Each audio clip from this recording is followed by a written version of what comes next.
For Sophie, creating the cost estimates is the trickiest part of the business. From past experience, she has learned that estimating too high can cause projects to be cancelled, but estimating too low can mean she will exceed her costs later. A guesstimate is simply not good enough. This time, Sophie feels confident. Thanks to her earlier work brainstorming and categorizing the work packages, she can now better assess the estimated costs of each work package and therefore, the overall project. Sophie decides that to perform this task, a change of scenery is in order. On the way to work, she pulls into the parking lot of her local coffee shop.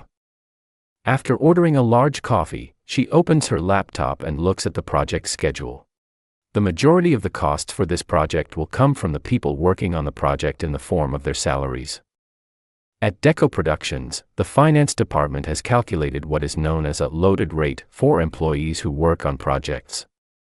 This loaded rate is an hourly rate that not only includes their salaries but also reflects overhead costs, such as benefits, building costs, and office supplies.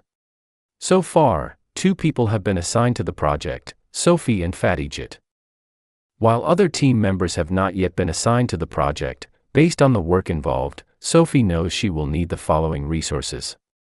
She considers the amount of work that will be required for each activity.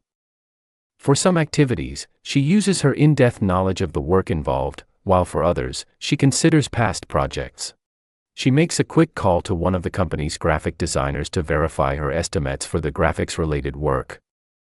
Sophie also includes the cost of her own time and that of Fatijit, the business analyst, which she predicts will be spent during the executing phase.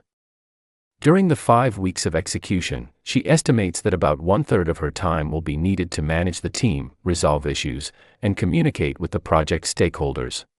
She also estimates that she will need about 1 day per week of Fatijit's time to answer the project team's questions about the project scope and provide quality control for the completed deliverables. Next, Sophie creates a list that outlines the amount of materials and equipment the project will need. As she records this information, she checks the current price of each item by referring to a number of suppliers' websites. Finally, she considers any additional costs that may be incurred during the project. 1 hour, 1 large coffee, and 2 maple donuts later, Sophie has settled on a total cost estimate for the project and heads into work.